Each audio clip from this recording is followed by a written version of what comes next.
Hi guys, so I'm just going to do a quick one today on marbling. I've had a few people ask in our group about marbling, so I did one on a black and I did one on a white. So I have one coat of black onyx on here, so I'm going to get the second coat done.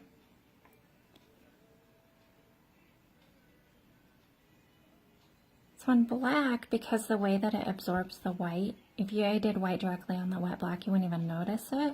So I do it up in the top coat. So I have the second coat of that. I'm going to cure that. But on the white, it's different. So on the white, I already have one coat cured. I'm using Saltstone by Nilkami. Here's my second coat. Smooth it out.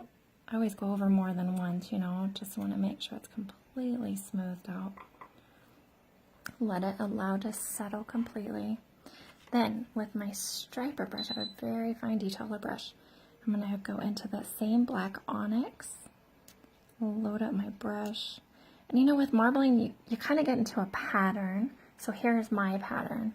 I wiggle it across here and bring it down one side. And then I wiggle it across here and that. And then come up from the bottom if the nail's long enough. So that's my base pattern. I have acetone on this makeup wedge so I can wipe the excess out of my brush. Then in acetone, I know we're not supposed to wear brushes in acetone, but this is what I do for this design. In acetone, I get quite a bit on there. And then I re-follow the same lines that I put on. You'll see it just moves that gel polish out. Here. So you can see how it moves it. So some people, you know, that's like a low dimension kind of marble, or you can come in and add more again, move your lines around, you know. Fun thing about marbling is it can be anything. One thing that I like to do is get the acetone on there and dot it and give it this additional like found out effect.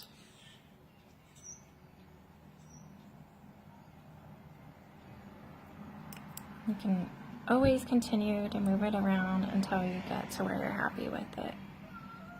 In this case, I'm going to add a little bit more black into there, using the same lines, original lines that I had. Give it a little bit more depth. And then I'm like, okay, I'm good with that, you know? So you get to a point where you just have to stop and cure.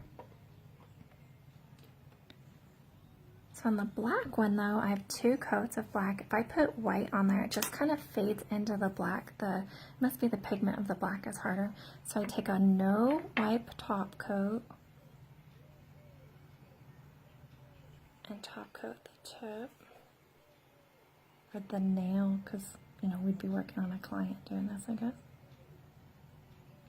Allow it to settle out. Take my brush and prime it with white.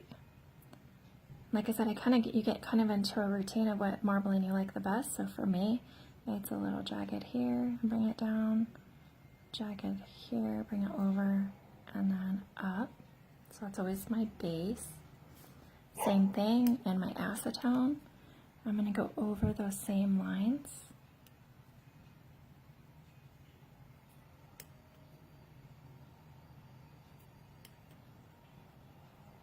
Let them fan themselves out. Add in my dotted areas just to give that extra effect.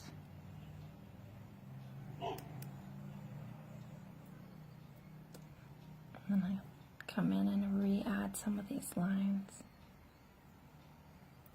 So when you get happy with where you want it to be, more here. Then you'll cure that in the light.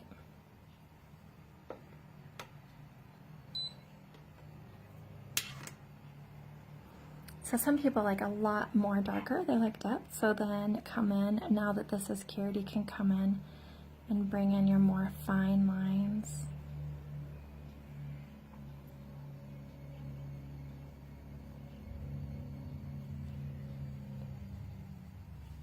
So you know, it almost gets that smoke nail effect, but that's kind of the fun of that. So you would just need to top coat that. Of course, matte looks good with, I mean, you can use a matte top coat or a gloss top coat. You know, the marble looks good with both ways. So even though you do the same design, you'll notice that at the end you'll get like a little bit of a different effect. Of course, you're doing all 10. You don't want to make them like look exactly the same, so you're going to come in and do your pattern just a little bit different. And then likewise, you know, if you wanted to come in and add just a little bit more, you know, white in there, you could. The thing about marbling is you can overdo it, so always figure the lighter the better. And once again, you would just top coat that with either a matte finish or a gloss. So guys, I just want to show you that it doesn't have to be very difficult. It can be very easy. I'll take a picture of this so that you can see it more up close. And so thanks for joining me.